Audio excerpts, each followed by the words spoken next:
Shalom. మన ప్రభువు రక్షకుడైన యేసుక్రీస్తు నామములో మీ అందరికీ కూడా నా యొక్క శుభాలు తెలియజేస్తూ ఉన్నాను. బాగున్నారు కదా?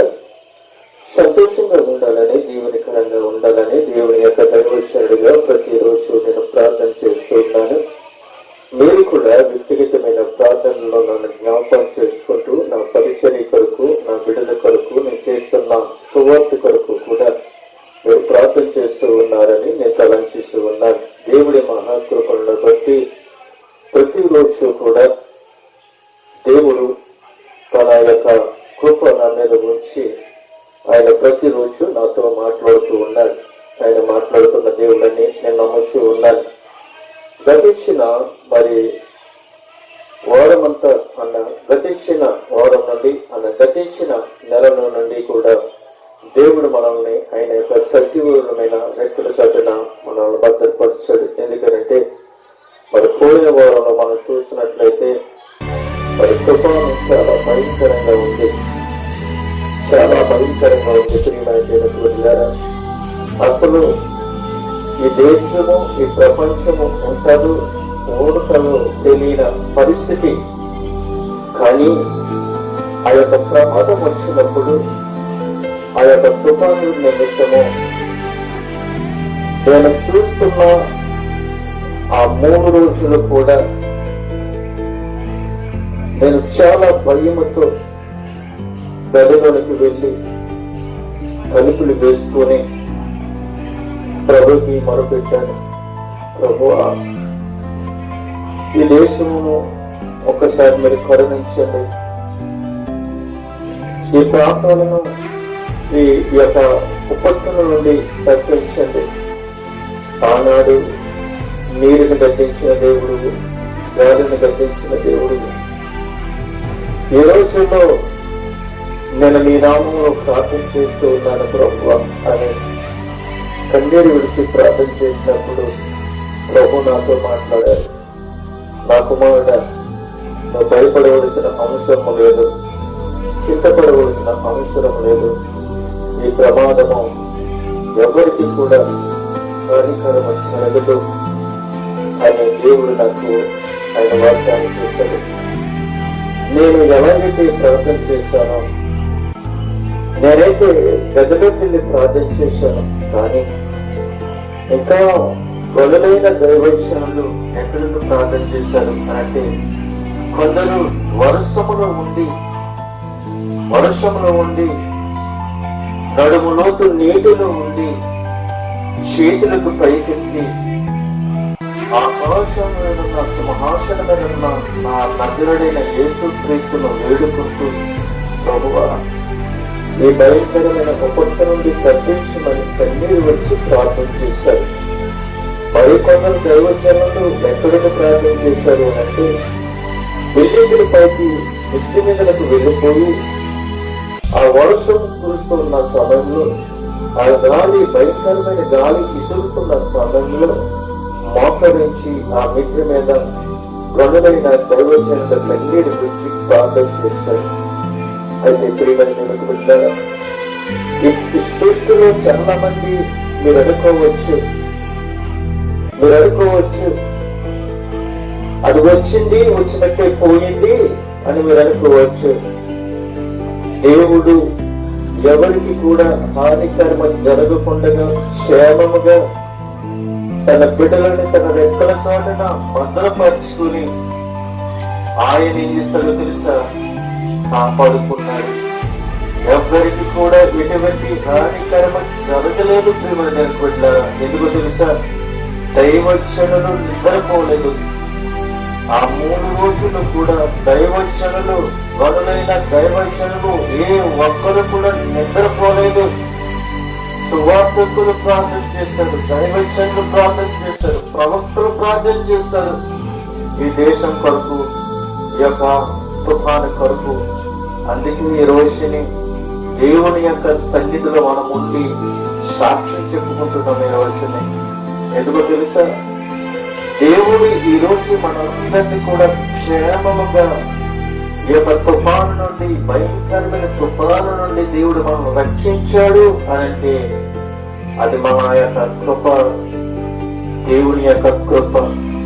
ఎందుకంటే మన శక్తి చేత మనము తప్పించబడలేదు, మన బలము చేత మనం తప్పింపబడలేదు, కానీ ప్రభు చేతే మనము తప్పింపబడ్డాము. ఎందుకో తెలుసా ప్రియమైన తప్పిపడ్డారా? దేవుడు దృష్టిలో నీవు ఉన్నావని, దేవుడు నేను మరి ఒక్కసారి నేను దర్శించబోతూ ఉన్నాడని. కానీ మీరు అనుకుంటున్నారు పర్వాలేదులే వచ్చినట్టే పోయింది అని మీరు అనుకుంటున్నారు. కానీ ఈ రోజుల్లో ఎంతమంది సజీవులుగా ఉన్నారో తెలుసా? దైవజనుల యొక్క ప్రార్థన వలన ఈ రోజునే ఈ ప్రాంతము, ఈ దేశము సురక్షితంగా ఉంది.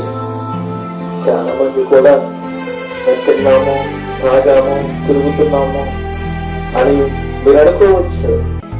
కానీ దేవుని యొక్క ఆశీర్వాదము మన ప్రాంతము మీద ఉంది. ఒక అవకాశాన్ని దేవుడు మనకి ఇచ్చాడు. ఒక అవకాశాన్ని దేవుడు మనకి ఇచ్చాడు. ఎందుకు ఈ అవకాశాన్ని ఇచ్చాడు అని అంటే, నిజమైన రక్షకుడు ఎవరో తెలుసుకోవడం కొరకు, నిజమైన దేవుడు ఎవరో తెలుసుకోవడం కొరకు, నిజమైన మహనీయుడు ఎవరో తెలుసుకోవడం కొరకు ఒక అవకాశాన్ని మరి ఒకసారి నీకు ఇచ్చాడు. దేవుని యొక్క ఉగ్రతని, దేవుడు ఉగ్రత నుండి మనం తప్పింపబడ్డాము. దేని వల్ల మనం తప్పింపబడ్డాము అని అంటే, ఉపవాస ప్రార్థన వలనే మనము తప్పింపబడ్డాము అని నేను ముఖాముఖిగా మీతో నేను మాట్లాడుతూ ఉన్నాను. కానీ ప్రియమైన తెలుసుబడ్డారా, దేవుడు ఈ రోజుని సజీవుడిగా మమ్మల్ని నిలబెట్టుకొని ఒక ప్రార్థన వీరులుగా మనల్ని నిలబెట్టుకున్నాడు. దైవజనులమైన మనమందరము కూడా ఏకపట్టుదలతో ప్రార్థన చేయవలసిన వారు ఉన్నాం. ఎందుకు తెలుసు?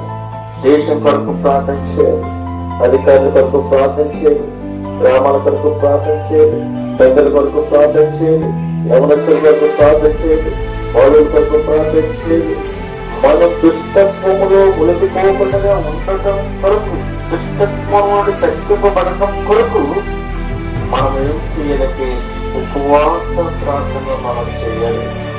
దుష్టుడి నుండి తగ్గించుకోవడం కొరకు మనం ఏమి చేయాలంటే ప్రార్థనలు చేయాలి. ప్రార్థన వలనే సాధ్యం, కానీ దేని వలన సాధ్యము కాదు అని ప్రభు సెలవిస్తూ ఉన్నాడు.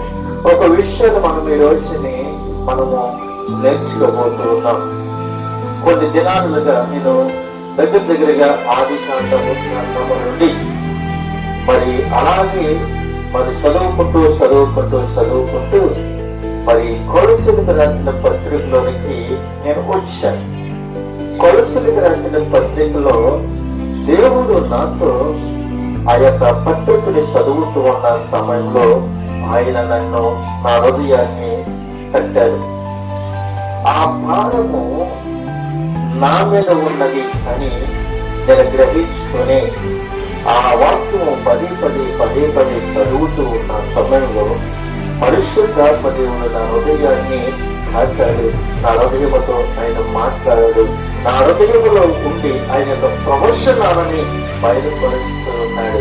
ప్రియమైన దేవుని బిడ్డలారా, నేను చదువుతున్న సమయంలో మరి నేను గుప్తంగా మీతో నేను పంచుకోవడానికి ఇష్టపడుతూ ఉన్నాను. గుప్తంగా మీతో నా పరిచయము చేసుకోవాలని నేను ఇష్టపడుతూ ఉన్నాను. చూడండి ప్రియమైన దేవుని బిడ్డలారా, పౌలును మనకి ఎంతో ఒక మాదిరిగా మనకు కనబడుతున్నాడు. పౌలు అనగా అపోస్తుడైన పౌలు మనకి ఈ యొక్క కొలస్సీలకు రాసిన పత్రికలో ఒక మాదిరిగా మనకి కనబడుతున్నాడు. దేవుని యొక్క పరిచారకుడిగా, అలాగే దేవుని యొక్క పత్రికగా, దేవుని యొక్క రచయితగా మనకి ఈ రోజుని ఆయన కనబడుతూ ఉన్నాడు.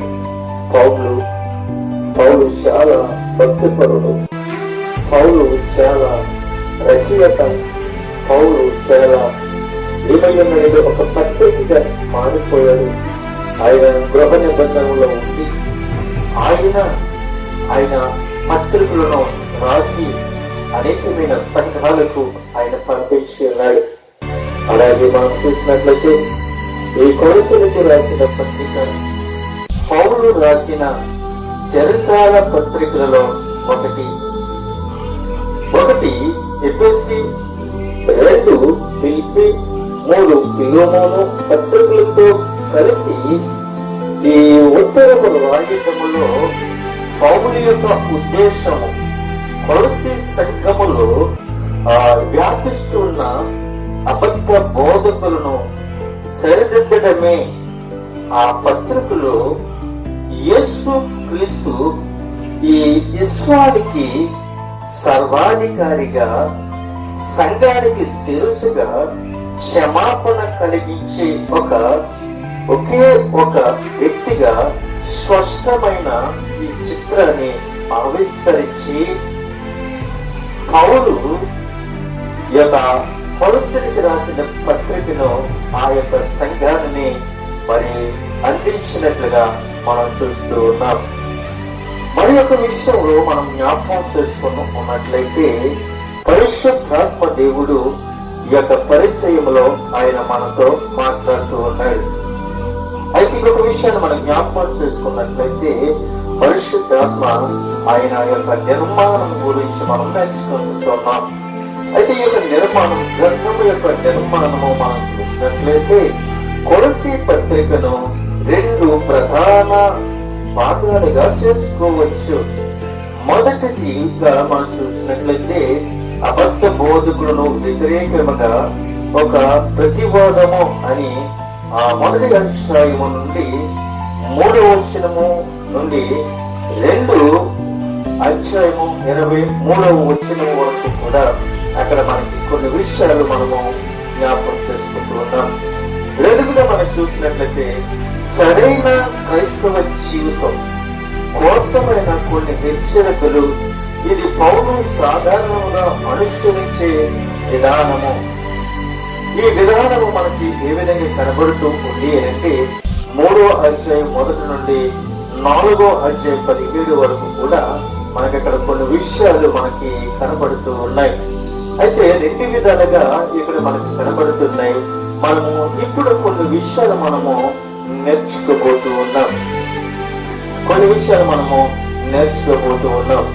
అయితే మొదటి విషయంగా మనం చూసినట్లయితే పౌలు ఈ విధంగా మనకి చెప్తూ ఉన్నాడు. ఏమని చెప్తూ ఉన్నాడు అనేది మొదటిది కృతజ్ఞతాస్తుతులు గురించి మనకి తెలియపరుస్తూ ఉన్నాడు.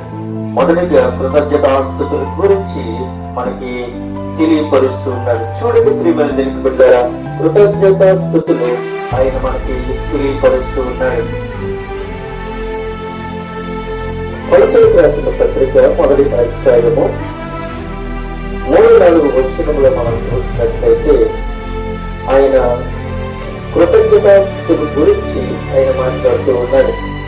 పరలోకమందు మీ కొరకు ఉంచబడిన నిరీక్షణను బట్టి క్రీస్తు యేసునందు మీకు కలిగి ఉన్న విశ్వాసమును గూర్చి పరిశుద్ధులందరి మీద మీకున్న ప్రేమను గూర్చి మేము విని ఎల్లప్పుడూ మీ నిమిత్తము ప్రార్థన చేస్తూ మన ప్రభువు యేసు క్రీస్తు యొక్క తండ్రి అయిన దేవునికి కృతజ్ఞతాస్తుతులు చెల్లించుతూ ఉన్నాను అని చెప్తూ ఉన్నాడు.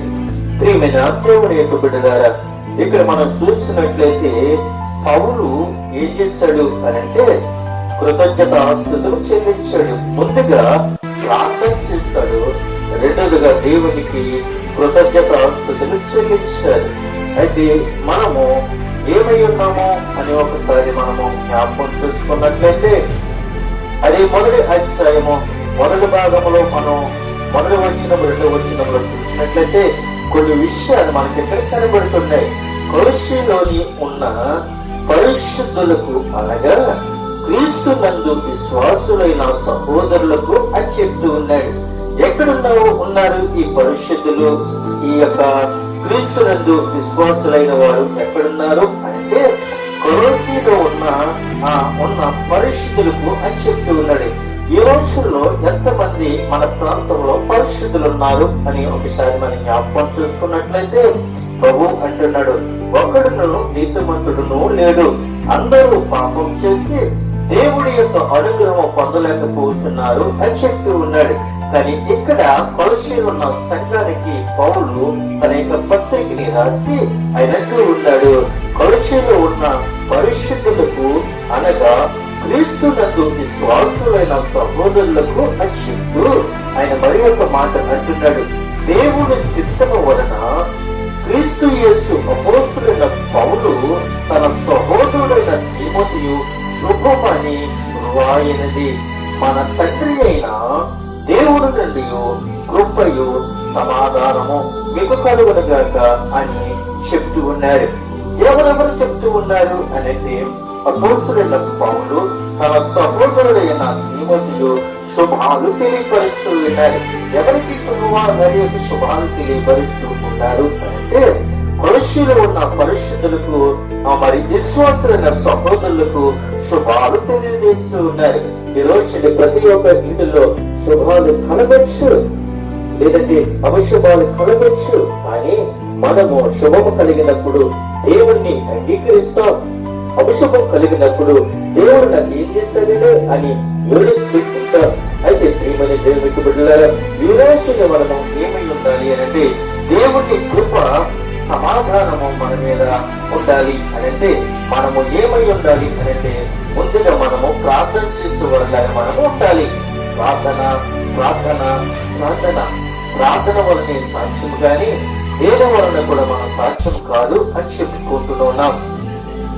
ఈ పౌలు మరి తిమోతి ఏం చెప్పారు అంటే శుభాలు చెప్పారు. రెండోదిగా ఏం చెప్పారు అనే విషయాన్ని మనం జ్ఞాపకం చేసుకున్నట్లయితే సమాధానం కలుగునుగాక అని చెప్తూ ఉన్నారు. మూడవదిగా ఏం చెప్పారు అంటే మీ నిమిత్తము నేను ప్రార్థన చేశాను అని చెప్తూ ఉన్నారు. నాలుగవదిగా ఆయన ఏం చేసి చెల్లించాడు అనంటే నాలుగవదిగా తండ్రి అయిన దేవునికి కృతజ్ఞతాస్తుతులు చెల్లిస్తున్నాము అని చెప్తూ ఉన్నాడు. ప్రియమైన దేవుని బిడ్డలారా, ఇక్కడ మనకి చూసినట్లయితే 4 విషయాలు మనకి కనబడుతున్నాయి. ఒకటి శుభాలు పలికారు, రెండవది సమాధానం మరి చెప్పారు, మూడవదిగా ప్రార్థన చేశారు, నాలుగవదిగా దేవునికి కృతజ్ఞతాస్తుతులు చెల్లించి ఉన్నారు. మనము ఏమై ఉన్నాము అని ఒకసారి ఈ మాటలను బట్టి మనం జ్ఞాపకం చేసుకుంటే మనకు సమాధానం దొరకాలి అంటే, మనకి శుభాలు మరి దొరకాలి అంటే ముందుగా మనకి ఏం కలిగి ఉండాలి అంటే ముందుగా ప్రార్థన చేసే వాళ్ళలాగా ఉండాలి. ప్రార్థన అనుభవం మనలో ఉండాలి.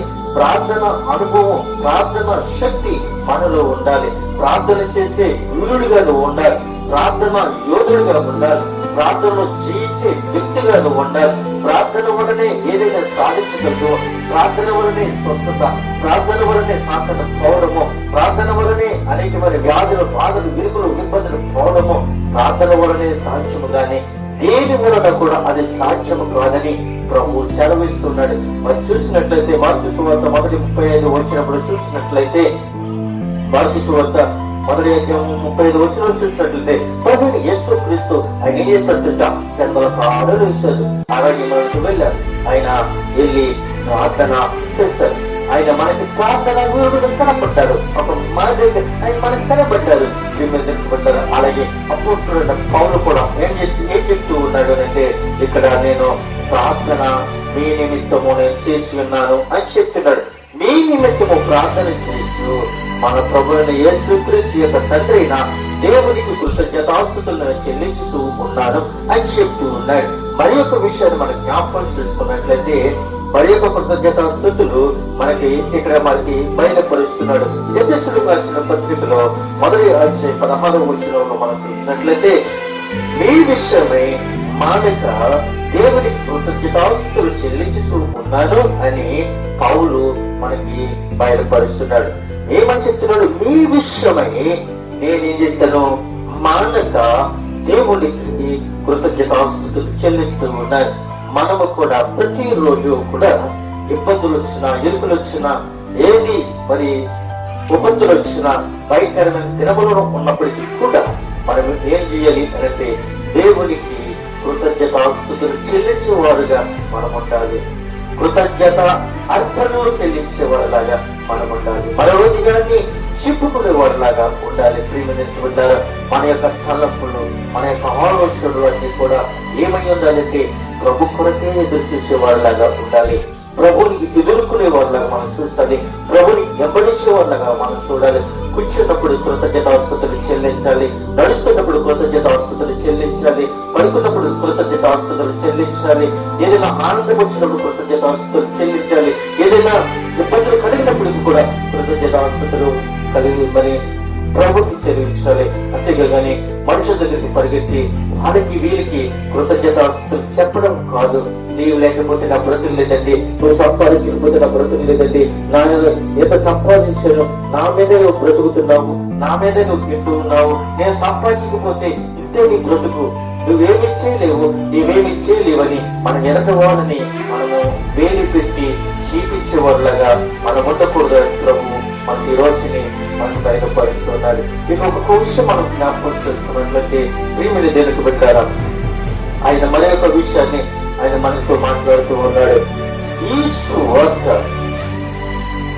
సువార్త సర్వలోకములో ఫలించుతూ వ్యాపించినట్టుగా మీరు దేవులను గూర్చి విని సత్యమును గ్రహించి నాటి నుండి మీరు సైతము ఫలించుతూ వ్యాపించుతూ ఉన్నది అని చెప్తూ ఉన్నది. ఈ సువార్త సర్వలోకములో ఫలించుతూ అని చెప్తున్నాడు. నిజమే, ప్రభువైన యేసుక్రీస్తు తన యొక్క 12 మంది శిష్యులతో ఆయన మాట్లాడుతున్నాడు. మీరు సర్వలోకంలోకి వెళ్ళి సర్వ సృష్టికి సువార్తను ప్రకటించండి. ప్రకటించినప్పుడే ఫలిస్తుంది, ప్రకటించకపోతే అది ఫలించదు. వినేవాడు ఉన్నాడు కానీ చెప్పేవాడు లేకపోతే వినేవాడు వినలేడు. చెప్పేవాడు లేకపోతే వినేవాడికి ఎవరు చెప్తారు? వినేవాడు ఉన్నా చెప్పేవాడు లేకపోతే అది వ్యర్థము. చెప్పేవాడు ఉన్నా వినేవాడు లేకపోతే ఆ మాటలు వ్యర్థము. ప్రభుత్వాడు చెప్పేవాడిని ఏర్పరచుకున్నాను, చెప్పేవాడిని నేను ఏర్పరచుకున్నాను, వినేవాడిని కూడా నేను ఏర్పరచుకున్నాను. మీరు వెళ్ళండి, వారికి మీరు ప్రకటించండి, నా రక్షణ సువార్త మీరు ప్రకటించండి. ఈ సువార్త సర్వలోకములో ఫలించాలి. ఈ సృష్టిలో మీరు ఫలించాలి అంటే ఈ సృష్టిలో అనేకమైన అన్య జనులు ప్రజలందరూ కూడా దేవుని వైపుకు నడిపింపబడాలంటే సర్వలోకములకు మీరు ఫలించినట్లుగా ఈ సువార్తని మీరు ఏం చేయాలి? ప్రకటించాలి అని ప్రభువు చదివిస్తూ ఉన్నాడు. ఎప్పుడైతే మీలో ఈ సహితము ఫలించను వ్యాపించుతూ ఉన్నది అని చెప్తూ ఉన్నాడు. సత్య సువార్తను ప్రకటించినప్పుడు మనము ఏం చేస్తాము అంటే మనం ఫలిస్తాము, మనం అభివృద్ధి పొందుకుంటాము అని ప్రభువు చదివిస్తూ ఉన్నాడు. మరి యొక్క విషయం మనలో మనం జ్ఞాపకం చేసుకున్నట్లయితే ఎఫెక్ట్ర అనే మా ప్రియుడైన తోడి దాసుడి వలన మీరు ఈ సంగతులను నేర్చుకుంటారు అని చెప్తూ ఆయన అంటున్నాడు. అతడు మా విషయంలో నమ్మకమైన క్రీస్తు పరిచారకుడు. అతడు ఆత్మయందలి మీ ప్రేమను మాకు తెలిపిన వాడు అని చెప్తూ మరి 12వ వచనంలోకి వచ్చినప్పటికీ ఆయన ఒక మాట అంటున్నాడు. చూడండి ప్రియమని దొరికిపెట్టారా, అందుచేత ఈ సంగతులు వినినాటి నుండి మేమును మీ నిమిత్తము ప్రార్థన చేయుట మనక మీరు సంపూర్ణ జ్ఞానమును ఆత్మ సంబంధమైన వివేకము గలవారును ఆయన చిత్తమును పూర్ణముగా గ్రహించిన వారి ప్రతి సత్కారములను సఫలమవుతూ దేవుని విషయమై జ్ఞానమందు అభివృద్ధి పొందుచు అన్ని విషయములలో ప్రభును సంతోషపెట్టినట్లు ఆయన తగినట్టుగా నడుచుకుని వలనని ఎందు ఆనందముతో కూడిన సంపూర్ణమైన ఓర్పు దీర్ఘశాంతము అనుకరించినట్లు ఆయన మహిమ శక్తులను బట్టి సంపూర్ణ బలముతో బలపరచవలనని తేజోవాసుడైన పరిశుద్ధుల స్వాస్థ్యములో పాలువారొకటకు మనలను పాత్రులుగా చేసి తండ్రికి మీరు కృతజ్ఞతాస్తుతులు చెల్లించవలనని దేవుణ్ణి బతిమాలుకొనుచూ ఉన్నాను అని చెప్తూ ఉన్నాడు. తండ్రికి మీరు కృతజ్ఞతాస్తుతులు చెల్లించవలనని దేవునికి బతిమాలుతూ ఉన్నాను అని చెప్తూ ఉన్నాడు. చూడండి ఎంత ఎంత చక్కగా ఆయన మాట్లాడు. ఎవరికి అనంటే తేజోవాసులైన పరిశుద్ధుల స్వాస్థ్యములు పాలువారమై ఉండాలంట. పాలువారమై ఉండాలి. తేజోవాసులుగా ప్రార్థన చేసే యోధులుగా, ప్రభువుని వెంటాడే యోధులుగా, ప్రభువుని కనపరిచే యోధులుగా, క్రీస్తును ప్రకటించే యోధులుగా, క్రీస్తు పరిసరులుగా మనము ఉండవేనని ప్రభువు మనతో మాట్లాడుతూ ఉన్నాడు. ఆయన మన విషయంలో మనం చూసినట్లయితే, ఆయన మరి ఒక విషయాన్ని మనం జ్ఞాపకం చేసుకున్నట్లయితే, ప్రియమైన దేవుని బిడ్డలారా, ఇక్కడ అంటున్నాడు, మొదటి ఒక మార్గం మనం చూసినట్లయితే ఆయన ఒక విషయాన్ని ఆయన మనతో మాట్లాడుతున్నారు. ఇమోషన్ అనే విషయాన్ని ఆయన మనకి బయలుపరుస్తున్నాడు. చూడండి ప్రియమైన దేవుని బిడ్డలారా, ఇమోషన్ ఎక్కడ కనబడుతుంది మాట అంటే 13వ అధ్యాయము 13 వచనము 14వ వచనంలో చూసినట్లయితే ఆయన ఇక్కడ ఒక మాట మనకి బయలుపరుస్తున్నాడు. చూడండి, అదే కొలసీలకు రాసిన పత్రికలో 13వ వచనము 14వ వచనంలో మాట్లాడుతున్నాడు. ఆయన మనలను అంధకార సంబంధమైన అంధకారముల నుండి విడుదల చేసి తాను ప్రేమించిన తన కుమారుని యొక్క రాజ్య నివాసునిగా చేశాను. ఆ కుమారుని యందు మనకు విమోచనము అనగా పాప క్షమాపణ కలుగుతూ ఉన్నది అని ప్రభు చదువుతూ ఉన్నది. చూడండి ప్రియమైన బిడ్డలారా, ఆయన మనలను అంధకార సంబంధమైన అధికారముల నుండి విడుదల చేసి తాను ప్రేమించిన తన కుమారుని యొక్క రాజ్య సంబంధులుగా చేసి ఉన్నాడు. అనగా ఆ కుమారుని యందు మనకు ఏమి కలిగి ఉన్నది అంటే విమోచన అనగా పాప క్షమాపణ కలుగుతున్నది. పాప క్షమాపణ కలుగుతూ ఉన్నది అని చెప్తున్నది. పాప క్షమాపణ ఎవరి వల్ల కలుగుతున్నది అంటే ప్రభువైన యేసుక్రీస్తు వలనే పాప క్షమాపణ కలుగుతున్నది. ఆయన అదృశ్య దేవుని స్వరూపమై సర్వ సృష్టికి ఆయన ఏమై ఉన్నదంటే ఆది సంభూతుడై ఉన్నాడు. ఆయన ఆది సంభూతుడై ఉన్నాడు. విమోచనకు పాప క్షమాపణ కలుగుతూ ఉన్నది, కానీ సర్వ సృష్టికి ఆది సంభూతుడై ఉన్నాడు. ఈ ఆది సంభూతుడైన దేవుడు మన పక్షాన ఉంటే, ఆది విమోచనుడు అనగా ఆది సంభూతుడైన విమోచకుడు యేసుక్రీస్తు ప్రభువారు ఆయన ఏమై ఉన్నాడంటే మన పాప క్షమాపణ నుండి ఆయన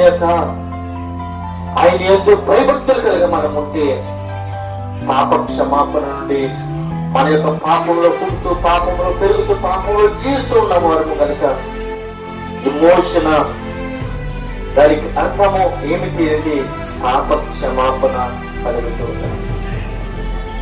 యేసుక్రీస్తు రక్తము వలనే విమోచన, యేసుక్రీస్తు రక్తము వలనే విడుదల, యేసుక్రీస్తు యొక్క కృప వలనే మనకి శక్తియు. అయితే ప్రియమైన బిడ్డలారా, ఏలయనగా ఆకాశమందున్నవి భూమి మీద ఉన్నవి దృశ్యమైనవి అదృశ్యమైనవి గాని అవి సింహాసనములైనను ప్రభుత్వములైనను ప్రధానులైనను అధికారము లైనను సర్వము ఆయన యందు సృజింపబడిను. సర్వమును ఆయన ద్వారాగా ఆయనను బట్టి సృజింపబడిను. చూడండి ప్రేమ దేవుని బిడ్డలారా, సింహాసనమైనను ప్రభుత్వములైనను ప్రధానులైనను అధికారులైనను సర్వము కూడా ఆయన యందు సృజింపబడి ఉన్నవి. మీరు అనుకోవచ్చు, వీడు రాజకీయం చేస్తున్నాడు, వీడు రాజకీయంలో తిరుగుతున్నాడు అని అనుకుంటున్నారేమో మీరు. రాజకీయంలో పంపించడానికైనా ఆయన సమర్థుడు. అందుకే ప్రభు మనతో మాట్లాడుతూ ఉన్నాడు. ఇంకొక విషయం మనం జ్ఞాపకం చేసుకున్నట్లయితే ఆయన మరి ఒక విషయంలో మనకి నేరుగా ఆయన మాట్లాడుతూ ఉన్నాడు. మూడవదిగా మనము జ్ఞాపకం చేసుకున్నట్లయితే సమాధాన పరచడము. మొదటి అధ్యాయము 19 నుండి 23 వచనం వరకు మనం చూసినట్లయితే అక్కడ సమాధానం గురించి ఆయన మాట్లాడుతూ ఉన్నాడు. చూడండి ప్రియమిత్రులకు బిడ్డారా, కొలసీలకు రాసిన పత్రికలో మొదటి అధ్యాయము 19 వచనం నుండి 23 వచనం వరకు మనం చూసినట్లయితే మిమ్మల్ని సమాధాన పరిస్థితులను అని చెప్పి ఉన్నాడు. ఎలా సమాధాన పరుస్తున్నాడో మనం చదువుకున్నట్లయితే ఆయన మనతో మాట్లాడుతున్నాడు. ఆయన యందు సర్వ సంపూర్ణత నివసింపబడునని ఆయన శిలువ రక్తము చేత శక్తి చేసి ఆయన ద్వారా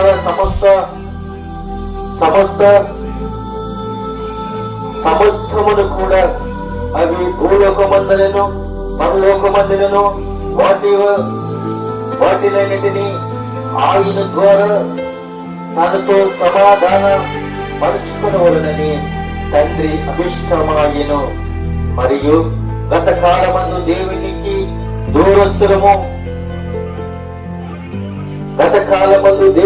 దూరస్తులము మీ దుష్క్రియ వలన మీ మనస్సులో విరోధ భావము గలవారి ఉండి మిమ్మల్ని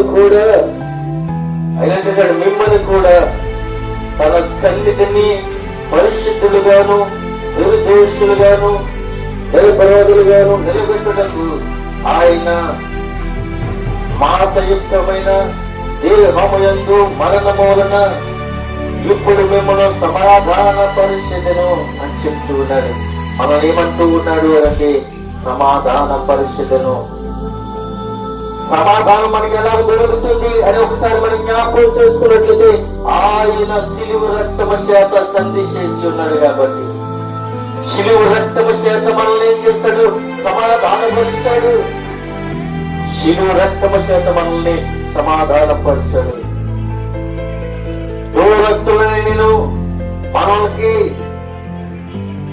దేవునికి దూరస్తులైన మనలందరినీ కూడా ఆయన మనలందరినీ కూడా సతి చేశాడు, దగ్గర చేశాడు. ప్రేమికు బిడ్డారా, నేను కూడా దేవునికి దూరంగా ఉంటున్నప్పుడు ఆయన ఏం చేశాడు తెలుసా? శిలువ రక్తము చేత సంధి చేసి మనలందరినీ కూడా ఐక్యపరిచాడు. పరిశుద్ధాత్మ దేవుడు. దేవునికి దూరస్తులుగా బ్రతుకుతున్నాము, దేశస్తులకు దూరస్తులుగా బ్రతుకుతున్నాము, సంఘానికి దూరస్తులుగా బ్రతుకుతున్నాము, సమాజానికి దూరస్తులుగా బ్రతుకుతున్నాము. నీ మతం వేరు, నా మతం వేరు, నీ కులం వేరు, నా కులం వేరు, నీ మతం వేరు, నా మతం వేరు, నీ రంగు వేరు, నా రంగు వేరు, నీకు నాకు సంబంధము లేదు అని దేవునికి దూరస్తులుగా ఉన్న మనందరినీ కూడా ఆయన సమీపస్తుడుగా మనల్ని తయారు చేసి దగ్గరగా తీసుకుని వచ్చి క్రీస్తు రక్తములో కడగబడిన మనల్ని క్రీస్తులో మనల్ని ఏం చేశాడంటే ఐక్యపరుస్తాడు. క్రీస్తులో మనల్ని ఐక్యపరిచి మనల్ని సమాధానపరిచాడు. ప్రియమైన బిడ్డలారా, మనసులో విరోధ భావం కలిగిన వారికి కూడా ఆయన ఏం చేశాడు అనంటే సమాధానపరిచాడు. కోపిష్ఠుల్ని సమాధానపరిచాడు, గర్విష్ఠుల్ని సమాధానపరిచాడు, అంగహీనుల్ని సమాధానపరిచాడు, నడవలేని వారిని సమాధానపరిచాడు, మోగవారిని సమాధానపరిచాడు, చెవిటి వారిని సమాధానపరిచాడు, గుడ్డివారిని సమాధానపరిచాడు. వీళ్ళందరినీ కూడా క్రీస్తు రక్తములో కడిగి పరిశుద్ధులుగా వచ్చి శక్తి చేసి ఆయన మోసినకి కిందకి తీసుకుని వచ్చాడు. ఆయన కృప కిందకి మనల్ని తీసుకుని వచ్చాడు. క్రీస్తు రక్తములో మనల్ని కూడా పాలి భాగస్తులుగా ఆయన చేసి ఉన్నాడు. అయితే ప్రియమైన బిడ్డలారా, ఆయన మరణము వలన మిమ్మల్ని సమాధానపరిచెను అని చెప్తున్నాడు. మనందరినీ కూడా క్రీస్తు మరణము మనందరినీ ఏం చేసిందంటే సమాధానపరుస్తుంది. ఒకప్పుడు దూరస్తులుగా ఉన్న మనల్ని, ఒకప్పుడు నిన్ను నన్ను వెలివేసిన సమాజము వెలివేసిన మనందరినీ కూడా మళ్ళీ తీసుకుని సమాజంలోకి తీసుకుని వచ్చింది. చూడండి, ఒక ఉదాహరణ మనం జ్ఞాపకం చేసుకున్నట్లయితే కుష్ఠ రోగుల్ని ఆ సమాజంలో నుండి వేలేశారు, కానీ క్రీస్తు ఆ కుష్ఠ రోగుల్ని హత్తుకున్నాడు.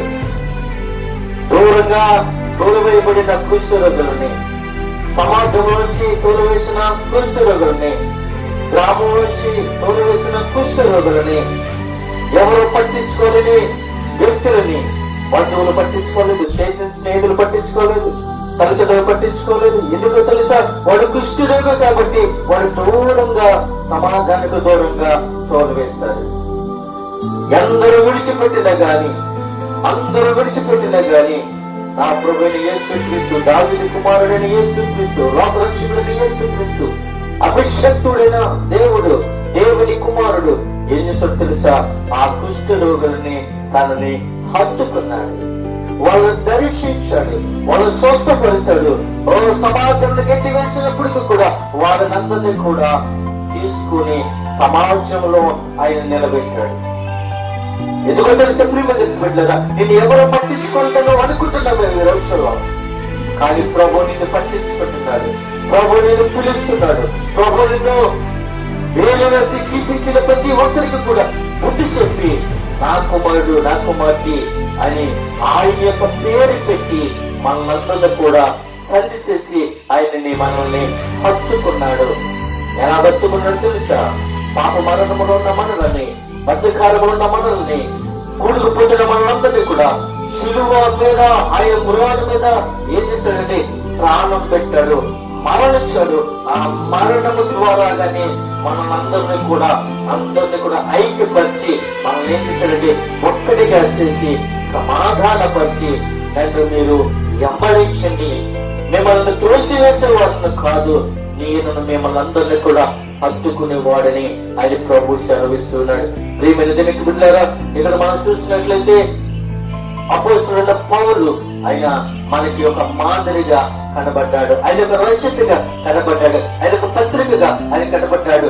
ఆయన ఒక దేవునికి కుమారుడుగా, సువార్తను ప్రకటించే యోధుడుగా, ప్రాణ భయం లేకుండా రాజ్య సువార్తను ప్రకటించడానికి పౌలు సిద్ధపడి ఉన్నాడు.